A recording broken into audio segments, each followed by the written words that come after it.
Ayan mga kabsat, ito pala yung ginawa natin na silencer, 8 inches.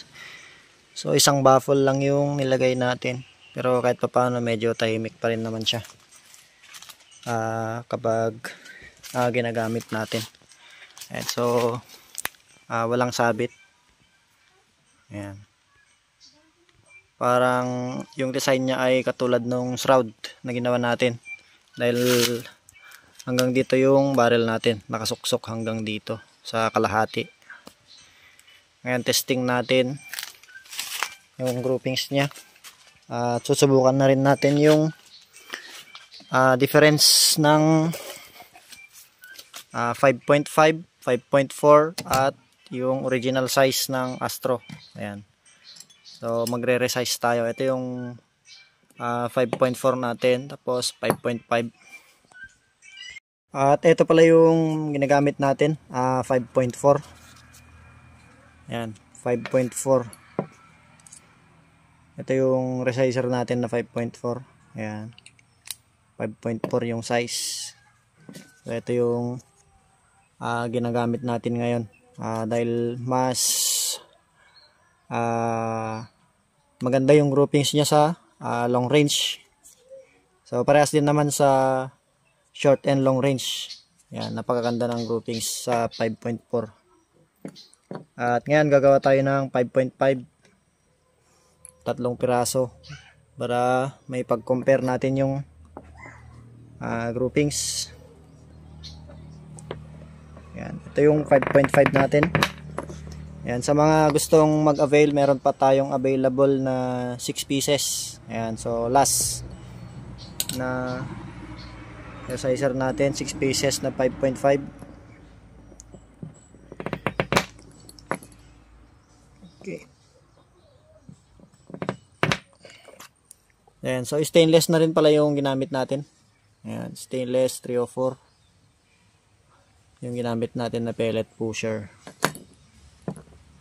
Okay. So ito yung 5.5. Tapos ito original size. At susubukan natin yung groupings ng tatlong klase ng pellet, tatlong size. So pare-parehas na Astro. Kaya target natin steel plate nasa 40 yards, 42 yards. Yung dating target pa rin natin yung nandun, malaking steel plate. Ayan. O tignan natin. Bagong pintura lang natin kanina.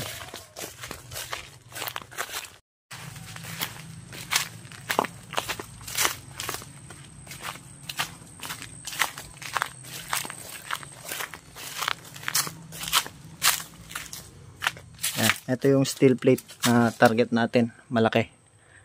Yan, malaking, medyo di pa natuyo yung pintura, pero pwede na siguro yan.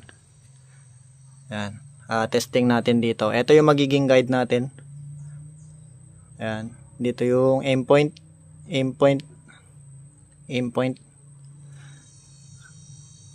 Yan. At nandun yung pwesto natin sa may yan yung mesa na yan. So subukan natin ang groupings ng tatlong size. Okay, so unahin natin yung 5.5, tig 3 shots. So ayan, napakalaki nung kanyang skirt. Tignan natin. Ganyan yung pwesto ng pellet. Ayan, so sobrang laki ng skirt, kailangan talaga ng resizer. Ayan, so DBB yung barrel natin, DBBR. Push lang natin gamit tong ayan.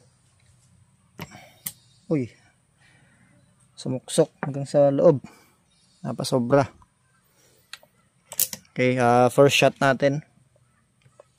So malinis naman yung steel plate na target natin kanina. Yan, itong nasa dulo. Ito. So, subukan natin tig 3 shots. Ang aim point natin ay yung maliliit na butas.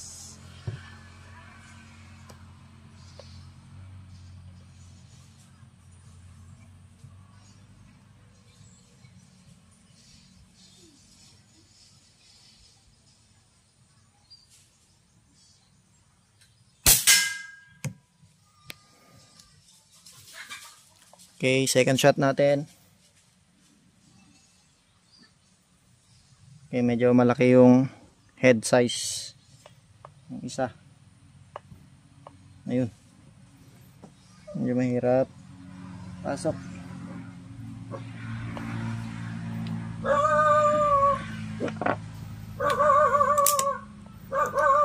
Second shot.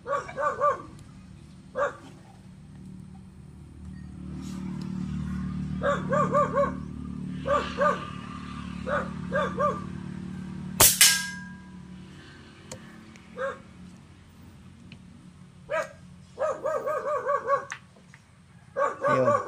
Grabe, sobrang laki. So, mabilis lang mapupudpud yung groove natin pagka ganyan. Lagi yung gamit natin. Ano? So, kapit na kapit yung ating pellet sa groove.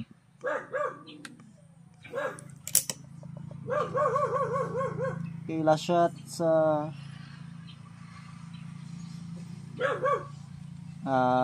original size ng Astro.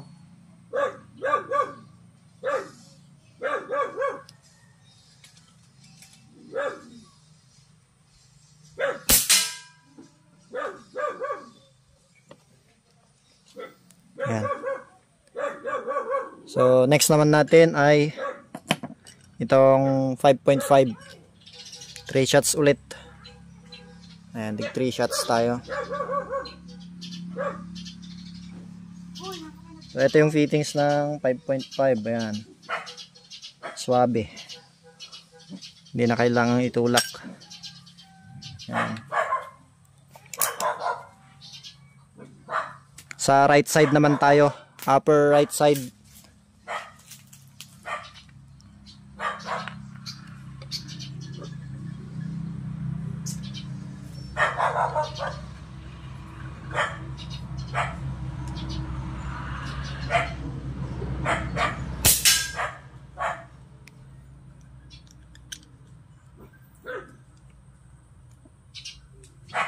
Second shot.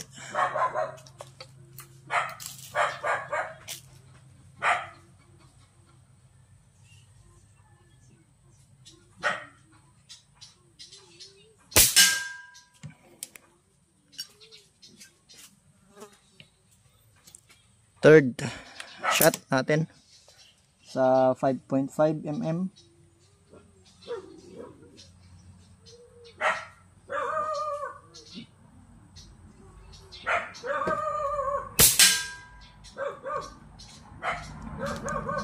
Okay, next ay 5.4. Kuha tayong tatlo. Yan, tatlong piraso. 5.4.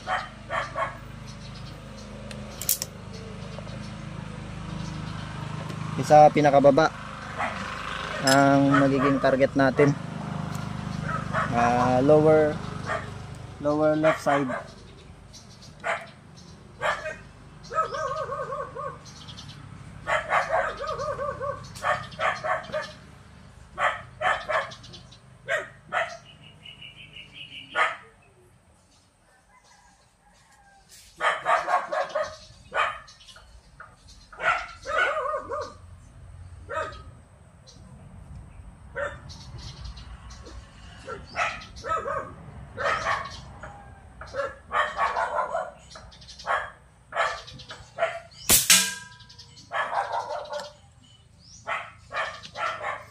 Medyo magalaw yung ating patungan.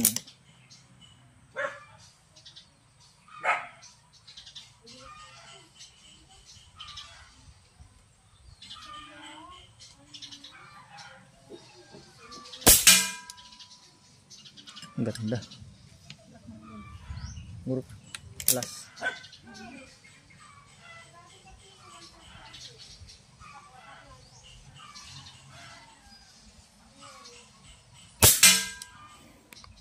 Okay. Tingnan natin yung groupings. Yung ginamit natin na silencer. Tinanggal muna natin yung ating shroud. Yeah. Dahil nilinisan natin yung ating barrel. Ayan. Okay, so nawala na yung ating pellet. Tignan natin yung groupings. 40 yards. 42 to be exact.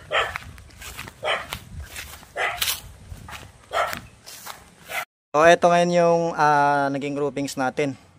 Ito yung una, pangalawa, pangatlo. So yung original size ng Astro, ayan. So hindi natin talaga may iwasan na may flyers tayo.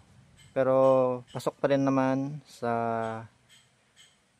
ayan, siguro nasa 1.5 inch na diameter. So ito yung aim point natin. Ito yung maliit na butas. Then ito naman sa 5.5.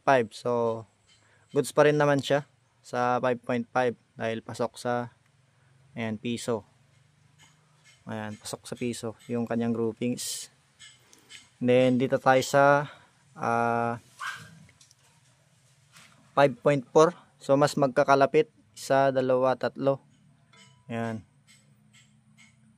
25 cents. So hindi natin makukuha yung exactly 1 hole dahil nga maliit lang yung scope natin. Magnification natin naka times 8 na, pero halos din natin makita yung maliit na tuldok, yung aim point natin doon. At saka hindi stable yung patungan natin. Ayan. So sa mga gustong kumuha ng ating resizer, ayan, available pa po. PM lang po sa ating Facebook page. Ayan, nasa description sa baba. Ayan, 5.5.